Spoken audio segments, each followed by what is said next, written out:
এখন আমি যে বিষয়টি দেখাবো সেটি হলো কিভাবে আপনি আপনার ফেসবুক গ্রুপের জন্য অ্যাড্রেস কাস্টমাইজ করবেন।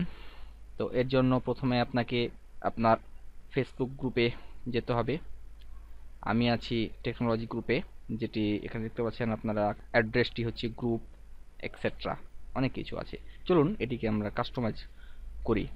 তো এর জন্য প্রথমে আপনাকে এখানে ক্লিক করতে হবে, দেন এডিট গ্রুপ সেটিং,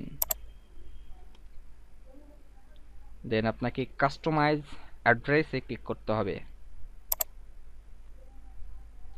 ওকে, এখানে আপনাকে অ্যাড্রেসটি টাইপ করতে হবে, অর্থাৎ facebook.com/group/ এখানে যা লিখবেন তাই হবে। আমি সাপোজ লিখছি অর্থাৎ facebook.com/groups/technology, দেন এখানে ক্লিক করতে হবে কাস্টমাইজ অ্যাড্রেসে। টেকনোলজি ইজ নট অ্যাভেলেবল, অর্থাৎ আমাকে এটি এর আগেই অন্য কেউ সিলেক্ট করে রেখেছে, আমাকে অন্য কিছু টাইপ করতে হবে। সাপোজ আমি লিখছি টেকনোলজি বিডি, দেন ওকে।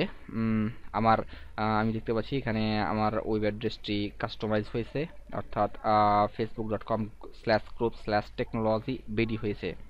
তো আসলে এটি হয়েছে কিনা আমি চেক করব। সাপোজ আমি আবার টেকনোলজিতে ক্লিক করব। ওকে, আমরা দেখতে পাচ্ছি এখানে facebook.com/group/technology বিডি হয়েছে, অর্থাৎ অ্যাড্রেসটি কাস্টমাইজ হয়েছে। তো এভাবেই আসলে একটি ফেসবুক গ্রুপের অ্যাড্রেস কাস্টমাইজ করতে হয়।